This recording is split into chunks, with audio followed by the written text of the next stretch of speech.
Uma boa noite a todos muito bem-vindos para mais essa aula. É com muita gratidão que nós iniciamos esse estudo, que nós possamos estar conectados, serenos, para que possamos absorver aqui todos os conteúdos que serão trazidos. Que possamos estar aqui de mente e coração aberto para mais este aprendizado, contando sempre com a presença amável e dócil de toda a espiritualidade amiga, de todos os nossos amigos benfeitores, com a presença do nosso querido Mestre Jesus, que está sempre ao nosso lado, nos amparando, nos dando força. Com certeza, muito feliz por estarmos aqui neste momento, podendo aprender e aprender tantas coisas pertinentes para o nosso processo evolutivo, que nós possamos fazer bom uso de tudo aquilo que aprendemos. E é com muita gratidão, querido Mestre, que nós dizemos a prece: Pai, Pai nosso que estás nos céus, santificado, Senhor, seja o vosso nome. Venha a nós o vosso reino. Seja feita, Pai, a tua vontade, assim na terra como nos céus. O pão nosso de cada dia nos dai hoje. Perdoe, Pai, as nossas dívidas, assim como nós perdoamos os nossos devedores. E não nos deixeis cair em tentação, mas livra-nos, Pai, de todo mal. Que assim seja. Graças a Deus e a Jesus.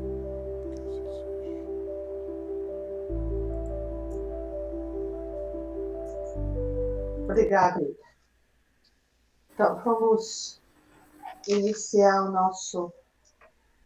nossos estudos. Nós paramos no capítulo 12. Capítulo 12, nós vamos começar Paraíso Perdido. É isso? Isso. O item 13, né? Sim. A gente está falando da Gênese mosaica, né? Sim. A Gênese de Moisés. Então, vamos lá. Eu vou começar a ler, tá? 13, capítulo 2 até o 8. Ora, o Senhor Deus plantara desde o começo um jardim de delícias, no qual pôs o homem que ele formara. 9. O Senhor Deus também fizera sair da terra toda espécie de árvores belas ao olhar, e de fruto era agradável ao paladar, e no meio do paraíso a árvore da vida, com a árvore da ciência do bem e do mal.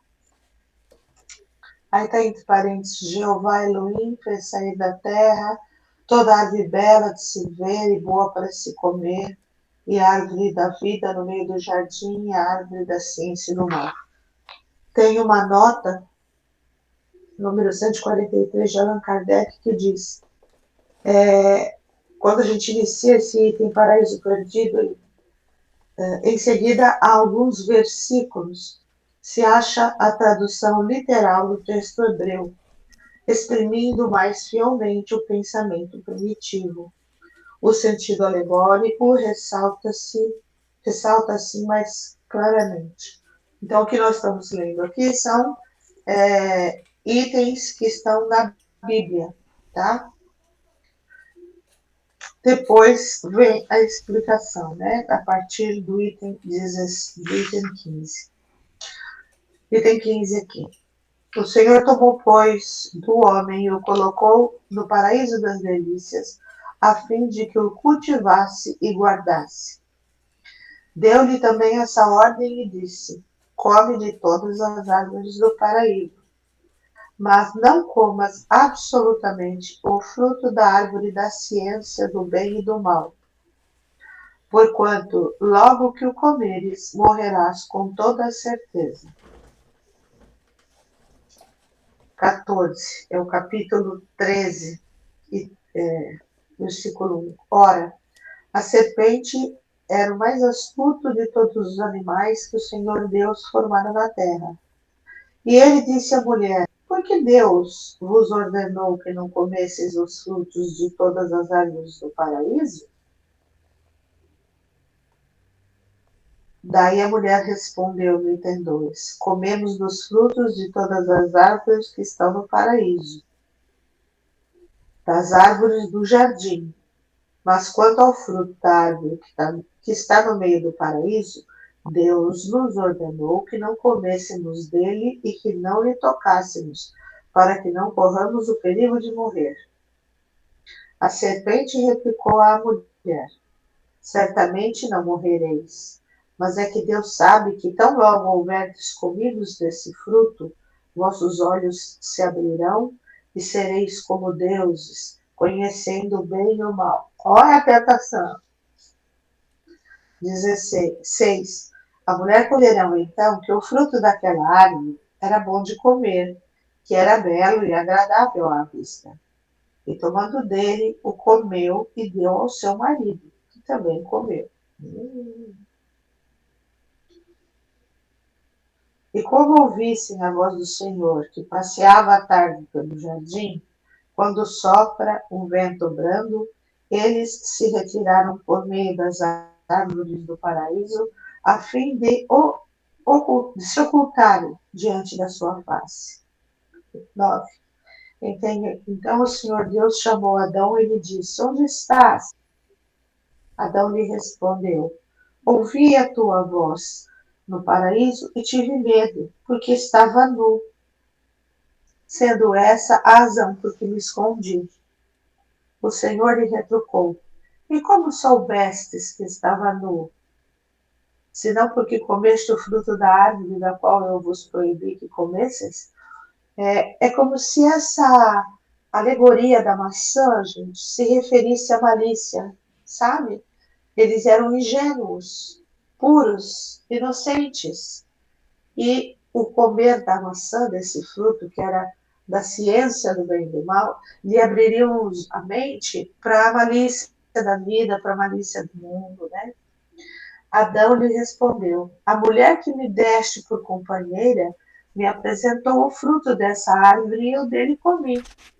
O Senhor Deus disse à mulher: por que fizeste isso? E ela respondeu: a serpente me enganou e eu comi desse fruto. Então o Senhor Deus disse à serpente: por que teres feito isso, serás maldita entre todos os animais e todas as bestas da terra. Andarás sobre o ventre e comerás terra por todos os dias de tua vida. Porém, uma inimizade entre ti e a mulher, entre a sua raça e a tua. Ela te esmagará a cabeça e tu tentarás morder-lhe o calcanhar. Ou seja, a partir daí o mal estabelecido, né? E a serpente como representação da violência, da maldade. Deus disse também à mulher: afligir-te-ei com muitos males durante a tua gravidez. Olha lá. Parirás com dor. Estarás sob a dominação do teu marido e ele te dominará. Disse em seguida a Adão: por haveres escutado a voz de tua mulher e teres comido do fruto da árvore, de que te proibi que comesses, a terra te será maldita por causa do que fizeste, e só com muito trabalho tirarás dela com que te alimentes durante toda a tua vida. É porque até comerá o teu pão com o suor do teu rosto, até que voltes à terra de onde foste tirado, porque és pó e em pós te tornará.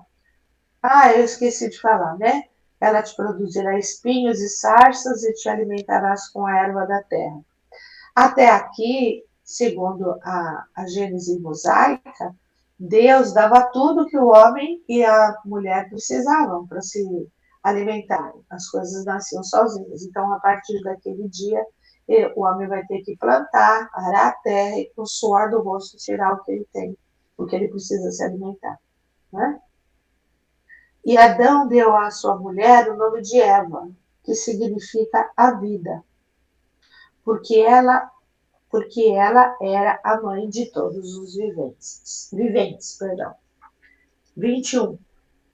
O Senhor Deus também fez para Adão e sua mulher vestidura de peles com que os cobriu, e disse: Eis aí Adão feito um de nós, sabendo o bem e o mal.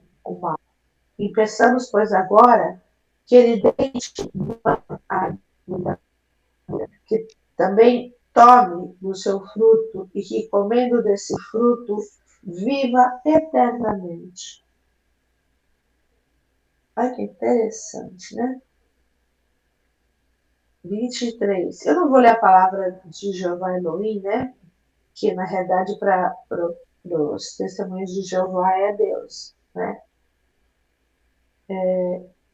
Eis aí o homem foi como um de nós para o conhecimento do bem e do mal, agora ele pode estender a mão e tomar da árvore da vida. 23. O Senhor Deus o fez sair do jardim de delícias, a fim de que fosse trabalhar com o cultivo da terra de onde ele fora tirado.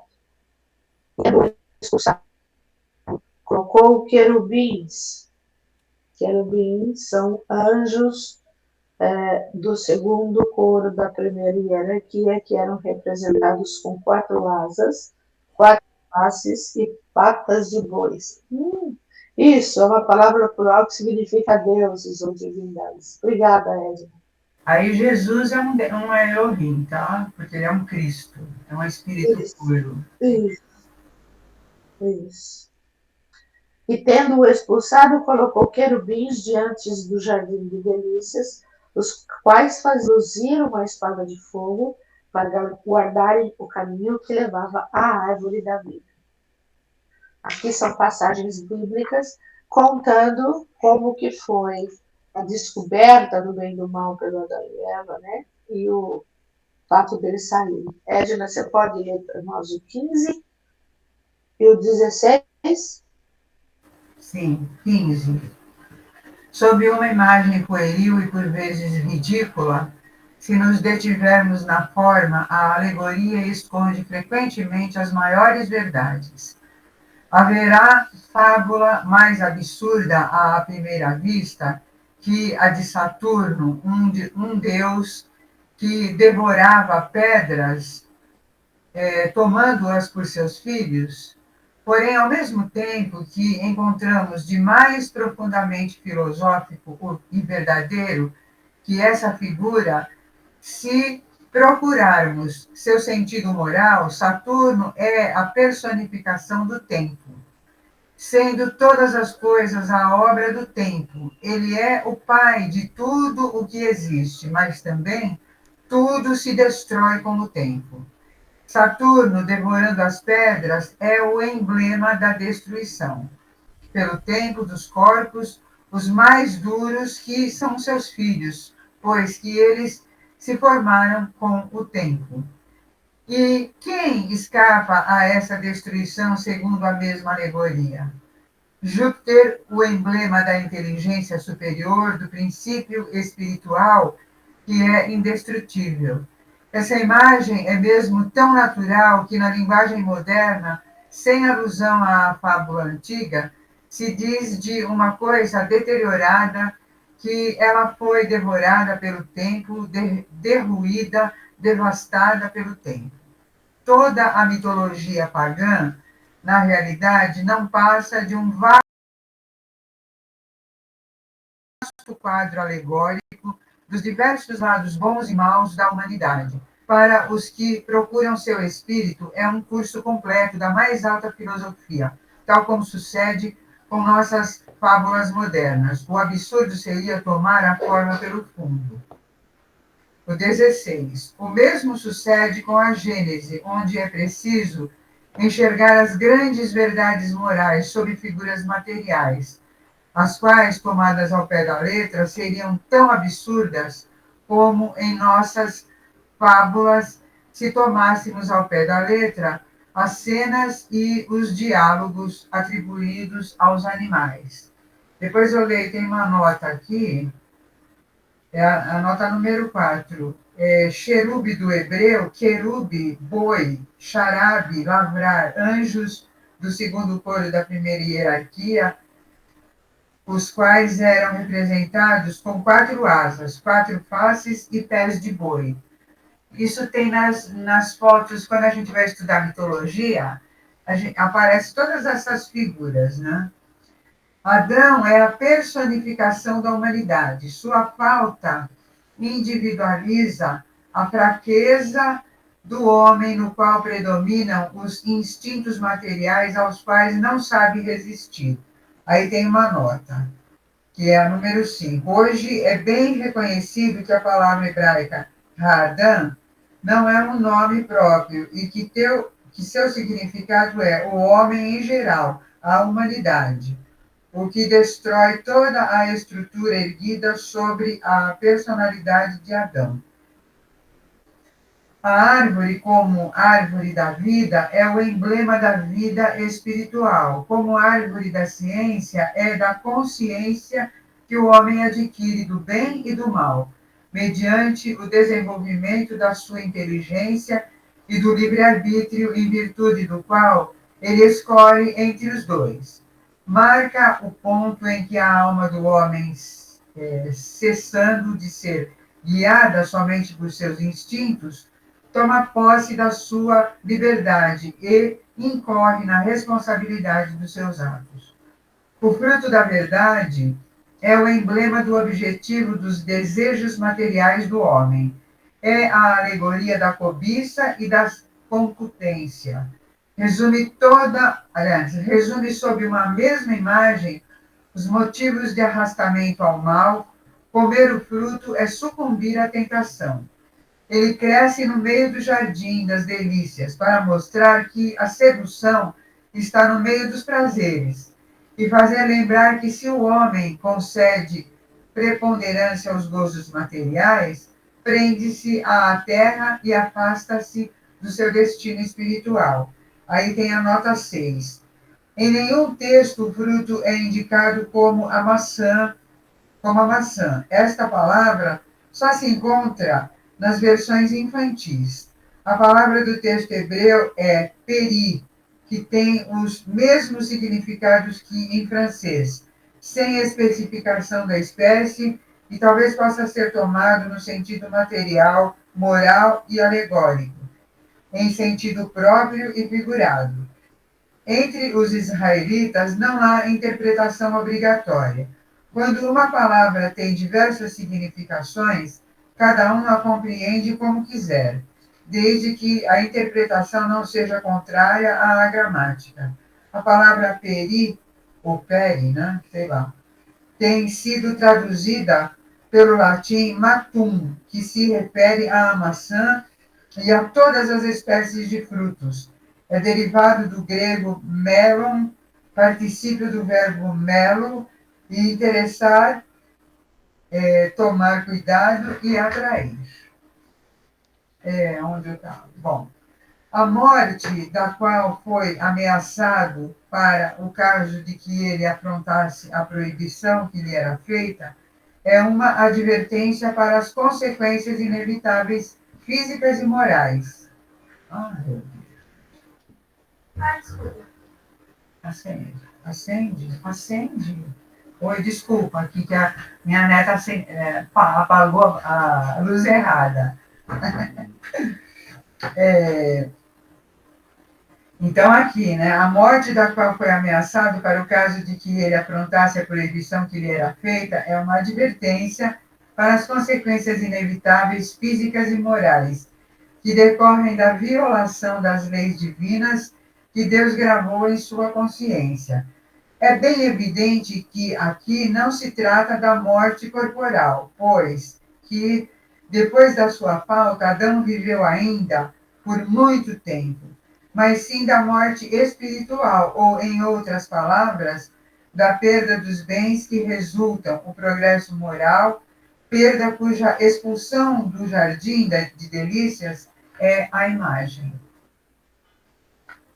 Você quer dizer? Então, é mais ou menos. Não, só um minutinho. É mais ou menos aquilo que a gente estava falando, né? Aham. Cada frase que está nas citações bíblicas tem uma interpretação. E agora, a partir do item 15, ele dá a interpretação, né? Então, é interessante, né? Adão é a personificação da humanidade, sua falta individualiza a fraqueza do homem. A árvore, como árvore da vida, é o emblema da vida espiritual, né? E a árvore da ciência é a árvore da consciência do bem e do mal. O fruto da árvore simboliza os objetos de desejos da gente, né? Comê-lo é sucumbir a essas tensões. E ela está no meio do jardim das delícias, para mostrar que a sedução está no meio dos prazeres mesmo. Ou seja, ela tá bem no centro de todos nós. É muito interessante, né?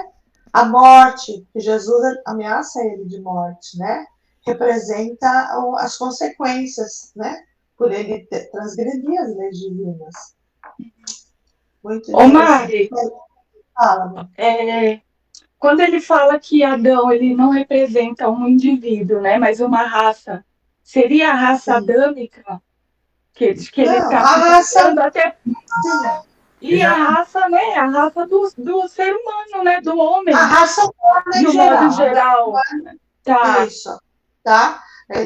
Porque essa alegoria aqui é a mosaica. Então, a Gênese mosaica é a que está na Bíblia. Então, lá eles não tratam de raça adâmica, a raça negra, amarela ou a vermelha, não. Lá é a humanidade toda. Então, ele representa a humanidade toda. Tá? Então, apesar de estar caracterizado individualmente, né, por ser uma alegoria, ela precisa ser estudada para a gente entender, porque a gente fala assim, nossa, mas como é que duas pessoas povoaram o mundo inteiro? Não, não eram duas pessoas, né? Foi uma alegoria que foi escrita na Bíblia pelos profetas, né, para contar essa história dessa Gênesis, tá? Quer ler, Lucineide? Lê 17 para Eu gente. sim. É bem grandona. Vai falar da serpente agora, olha lá. É. Nossa, para mim aqui ela tá curtinha, tá no meio do. Mas eu vou lendo aqui a vida na hora de parar, tá bom? A serpente está longe de ser atualmente o tipo de esperteza. Entra aqui mais pela sua forma que por sua índole. É, pois, uma alusão à perfídia dos maus conselhos que se insinuam como a serpente e dos quais frequentemente, por essa razão, não se desconfia dela. Aliás, se a serpente, por ter enganado a mulher, foi condenada a rastejar sobre o ventre, seria preciso dizer que anteriormente ela tinha pernas e então não seria uma serpente. Por que impor como verdade a fé ingênua e crédula das crianças? Tão evidentes alegorias e que, iludindo o seu julgamento, fazem-na mais tarde verem a Bíblia como uma trâmula de fábulas absurdas? Se a falta de Adão é literalmente ter comido uma fruta, não poderia incontestavelmente, por sua natureza quase pueril, justificar o rigor com que foi ferido? Não seria nem mais racional admitir que este fato, que geralmente lhe é atribuído, Deus, considerando esse fato como um crime irremissível, teria condenado sua própria obra, já que tinha criado o homem para a propagação? Se Adão entendeu nesse sentido a proibição de tocar na fruta da árvore, e ele se tornasse escrupulosamente conformado, onde estaria a humanidade? E o que teria sido dos descendentes do Criador? Se fosse assim, Deus teria criado o imenso aparelho do universo para dois indivíduos e a humanidade teria surgido contra sua vontade e suas previsões. Deus não teria jamais criado Adão e Eva para ficarem sós na terra. E a prova está mesmo nessas palavras que ele lhe endereçou imediatamente após sua formação. Então eles estariam ainda no paraíso terreal. Deus os abençoou e lhes disse: crescei e multiplicai-vos, enchei a terra e vos subjugue. Isso está em Gênesis, capítulo 1, versículo 28. Pois a multiplicação do homem era uma lei desde o paraíso terrestre. Sua expulsão não pode ter por causa o fato suposto. O que deu crédito a essa suposição é o sentimento de vergonha pelo qual Adão e Eva sentiram à vista de Deus e que os levaram a se cobrir.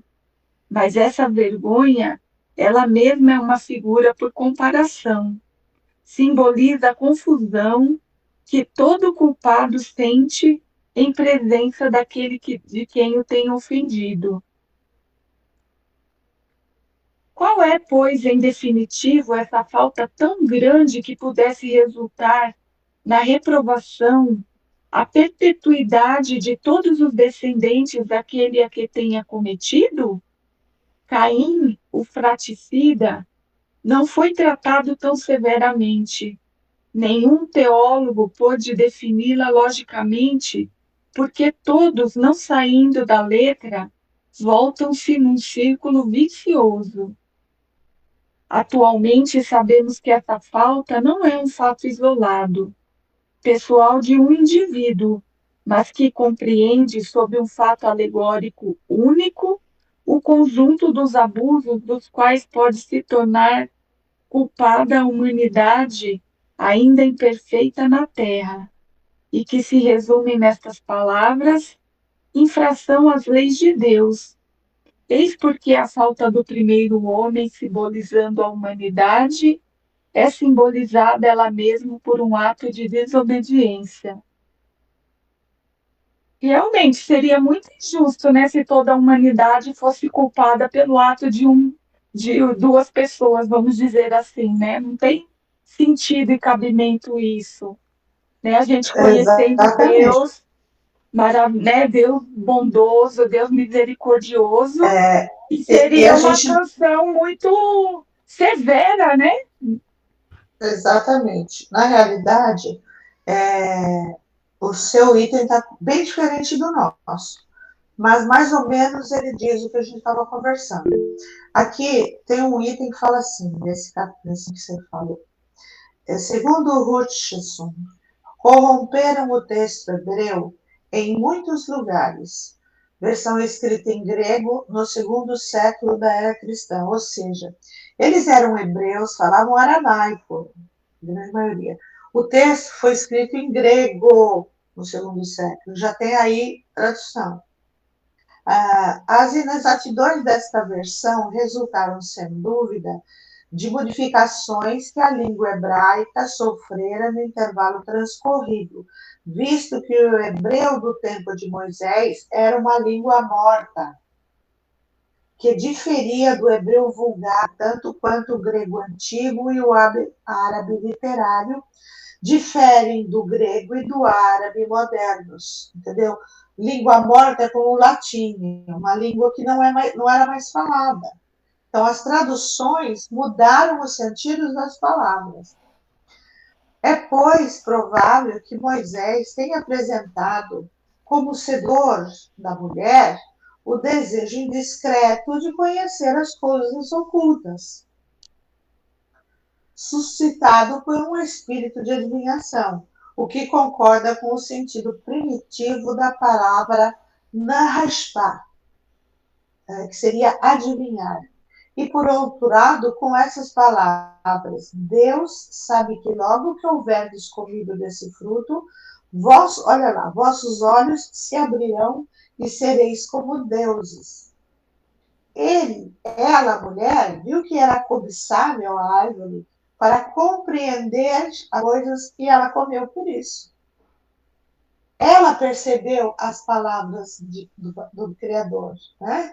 Então, ela percebeu que aquele fruto poderia fazer com que os olhos dela se abrissem e ela compreendesse todas as coisas. Não se deve esquecer que Moisés queria proscrever de entre os hebreus a arte de adivinhação praticada pelos egípcios. O que é proscrever? Tirar deles. Tá? Os egípcios usavam muito a adivinhação, os oráculos, lembram? Né? E Moisés queria tirar desse povo hebreu, que ele estava levando pelo deserto por 40 anos, foi durante isso tudo que aconteceu, né? Ele queria tirar esse hábito de adivinhação dele. Tá? Tanto é que proibiu os primeiros de interrogar os mortos e o espírito Piton. Está no Céu e Inferno, primeira parte, capítulo 11.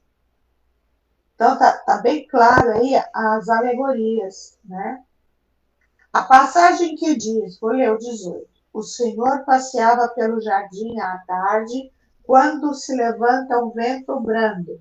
É uma imagem ingênua e até um tanto pueril. Pueril é infantil, que a crítica não deixou de assinalar. Mas nada tem que surpreenda se nos reportarmos à ideia que os hebreus, nos tempos primitivos, faziam da divindade. Para aquelas inteligências quitadas, incapazes de conceber abstrações, ou seja, de divagar, de abstrair ideias materiais por alegorias, como nós já temos a capacidade, nós temos a capacidade de pegar um objeto material e fazer uma alegoria dele, ou seja, distrair, né, distorcer a realidade.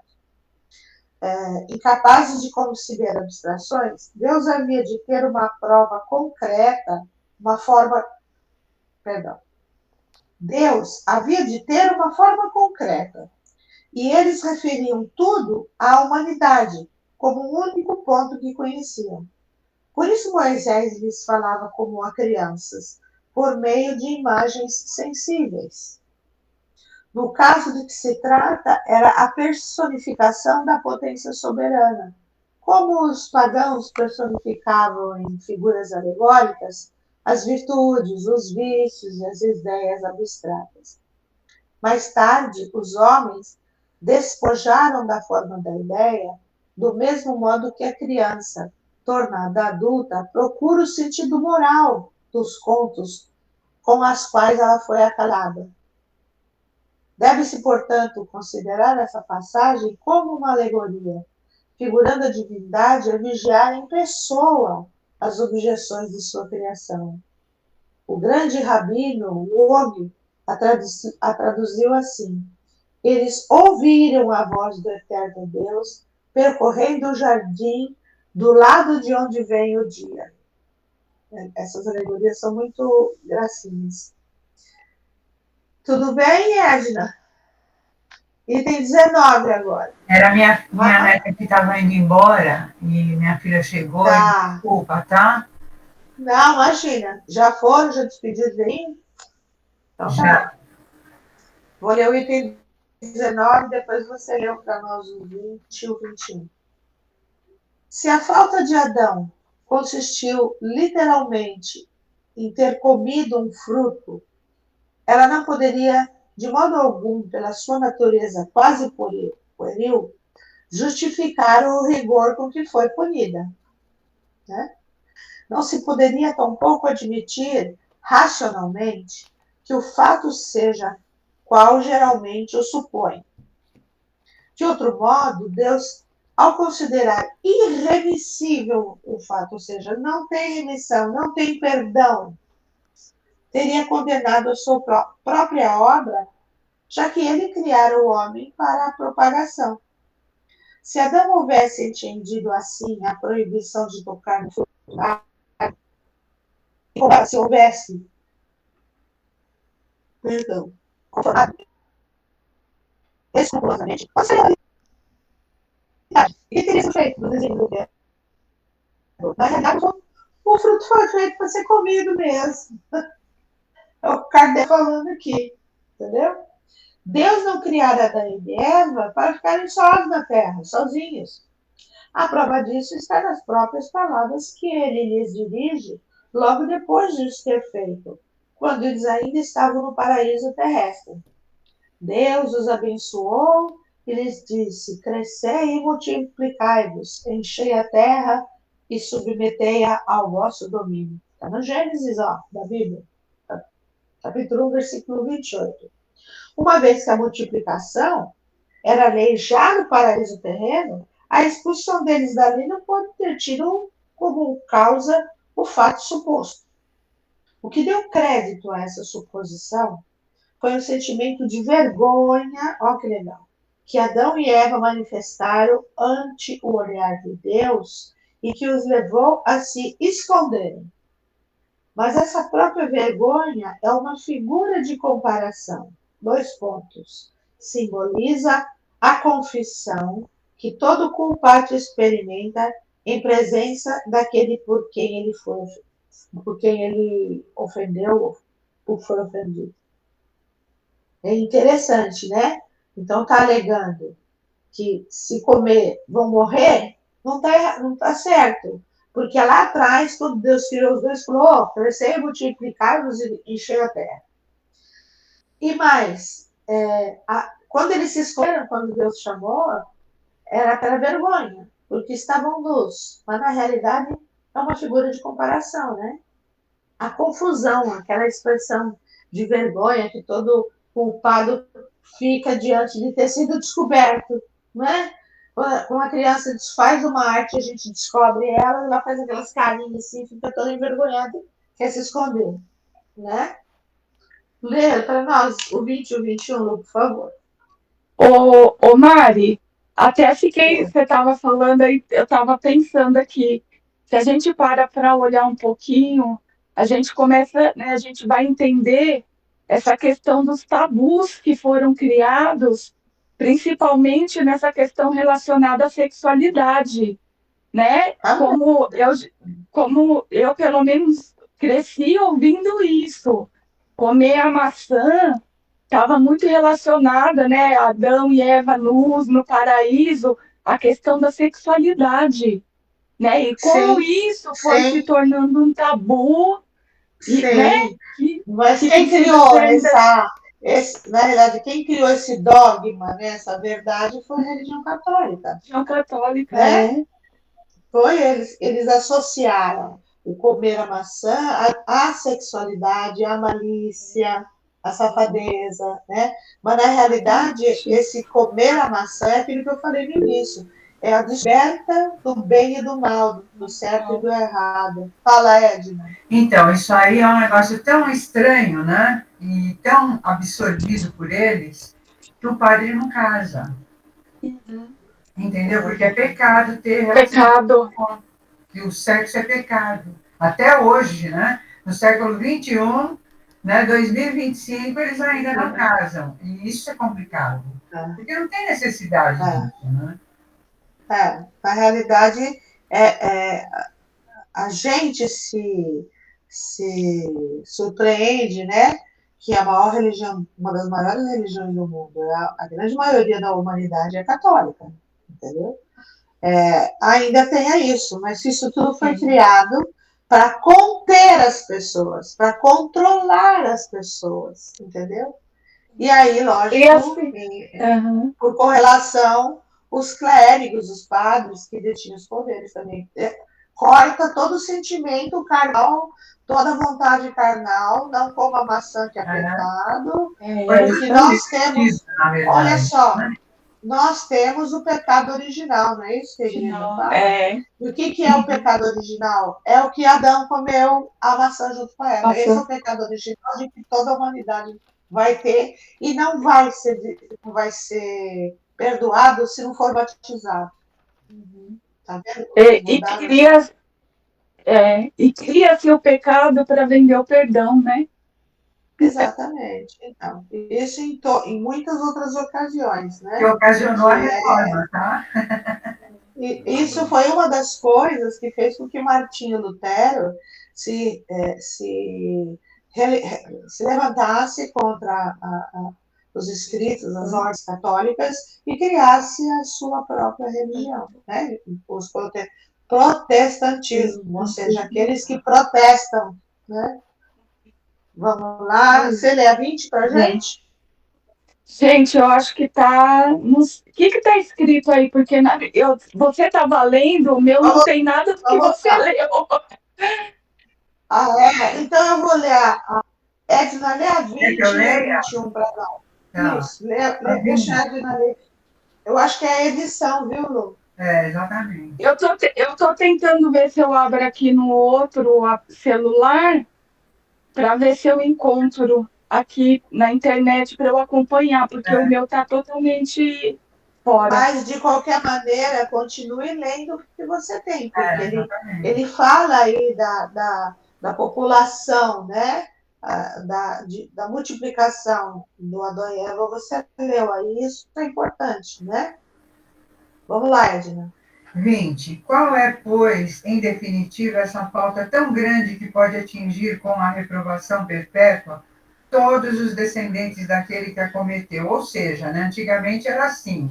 E eles falavam, eu lembro da minha avó falando isso.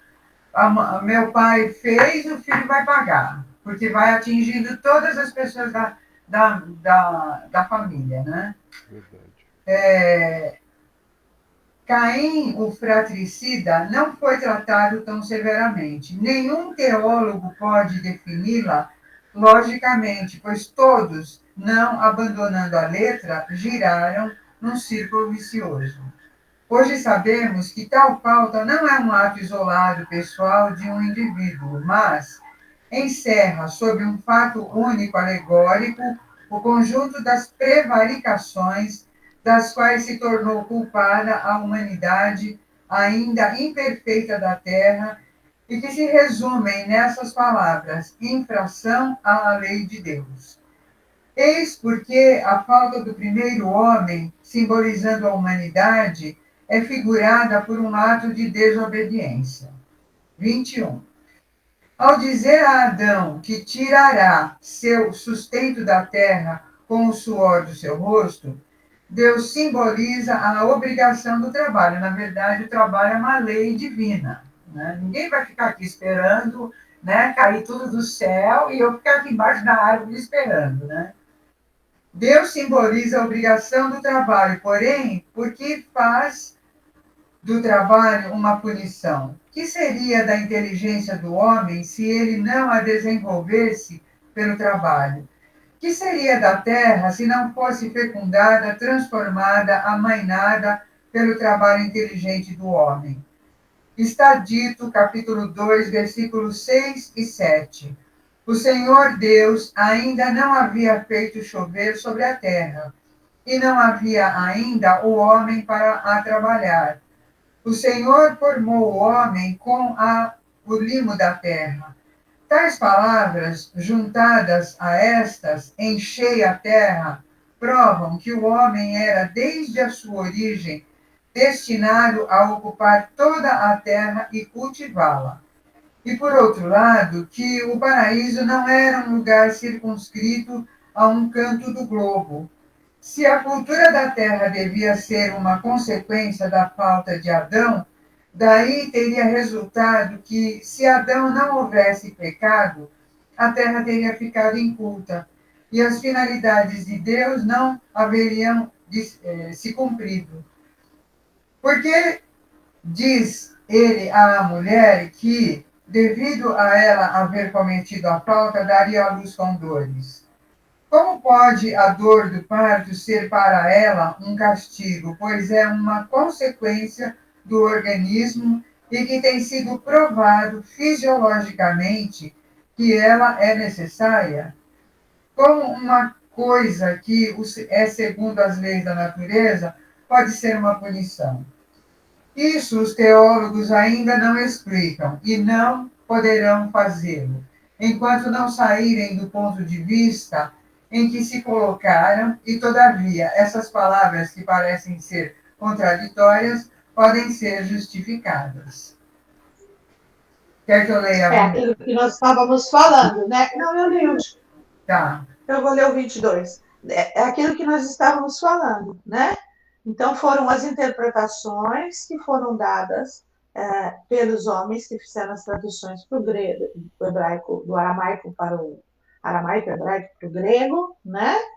E foram se modificando. E outra coisa, olha aqui, ó, os teólogos ainda não explicaram, né?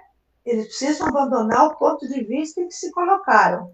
Eles podem justificar-se para poder justificar aquelas palavras que parecem tão contraditórias, né? Porque tem essas coisas na religião católica que é assim e pronto.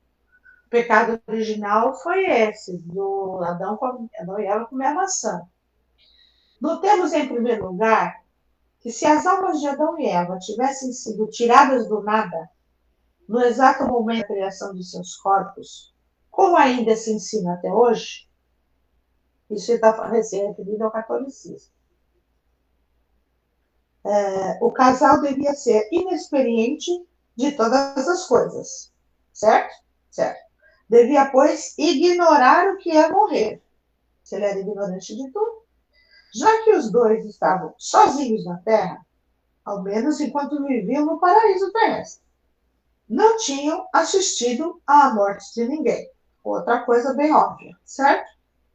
Como então teriam podido compreender em que consistia a ameaça de morte que Deus lhe fazia?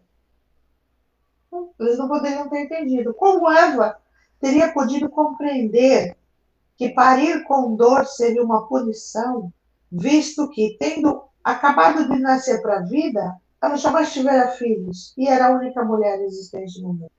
Vocês estão vendo essas contradições nos ensinamentos católicos?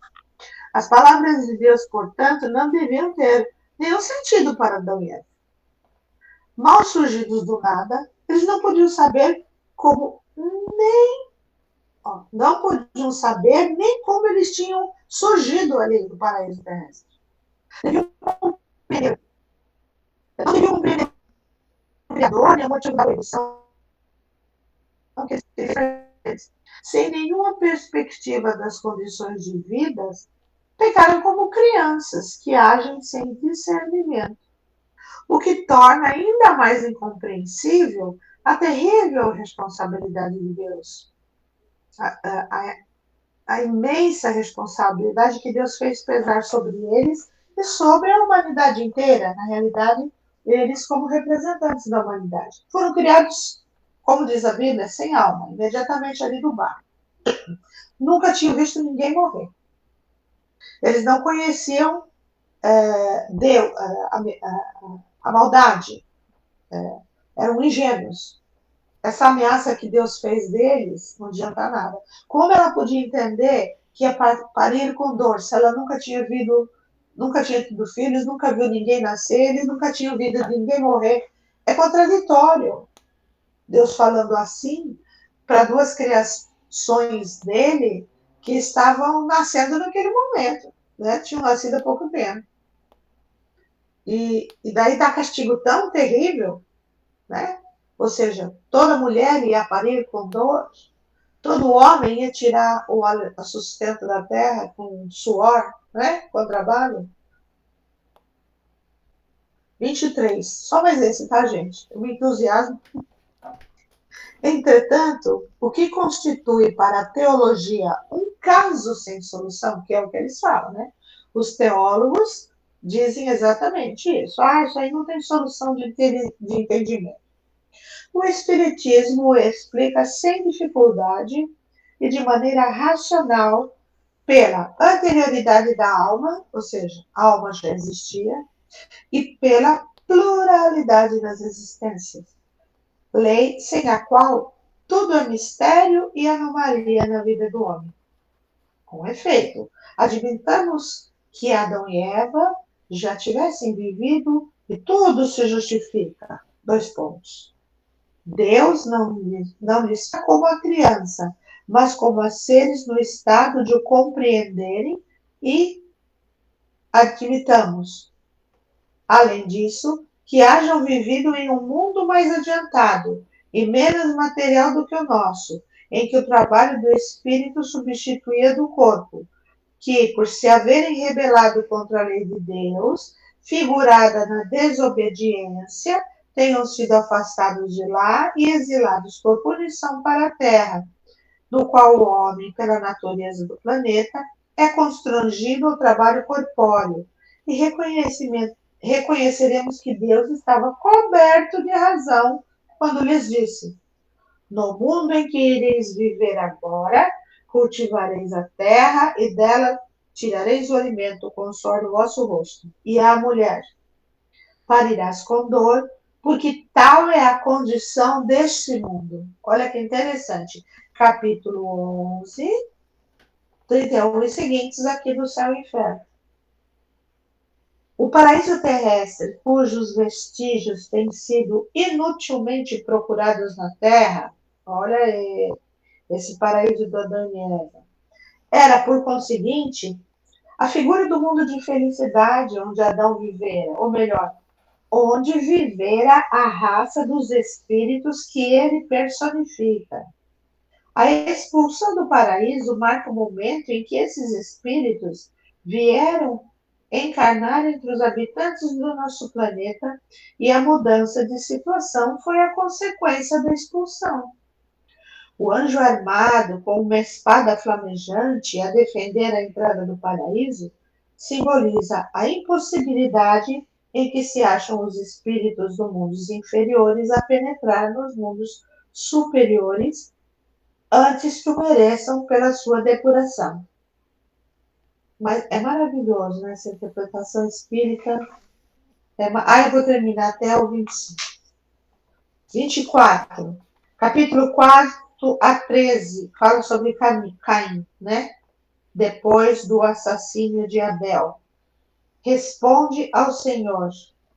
Caim respondendo ao pai: a minha iniquidade é grande demais para que possa ser perdoada. Vós me expulsais hoje de cima da terra, e eu irei me ocultar da vossa face. Serei fugitivo e vagabundo na terra, e qualquer um então que me encontre me matará. O Senhor lhe respondeu: não, isso não acontecerá, porque quem matar Caim será punido severamente. E o Senhor pôs um sinal sobre Caim, a fim de que não o matassem os que viessem a encontrá-lo. 16. Tendo-se retirado ele diante do Senhor, Caim ficou errando pela terra e habitou a região oriental do Éden. Havendo conhecido sua mulher, ele concebeu e pariu Enoque. Ele construiu, aqui está na língua, né? Literalmente, estava construindo uma cidade a que chamamos Enoque, né? Nome do seu filho. Está em Gênesis, capítulo 4, 13 a 17. Ai, maravilhoso. Precisamos parar, mas maravilhoso. Se deixar, eu vou embora.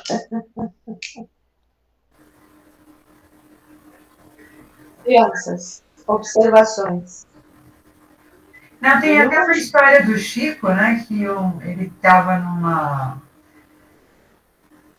Ele estava, acho que está num programa, naquele programa Pinga Fogo, e tinha um pastor protestante que estava afirmando, né? Que só existia Adão e Eva, né? E aí o Chico falou: então você vai olhar lá na Bíblia, que tem uma passagem que o Caim sai da sua cidade e conhece uma mulher, casa com ela e tem um monte de filho. Então, como que existia só Adão e Eva? Você pode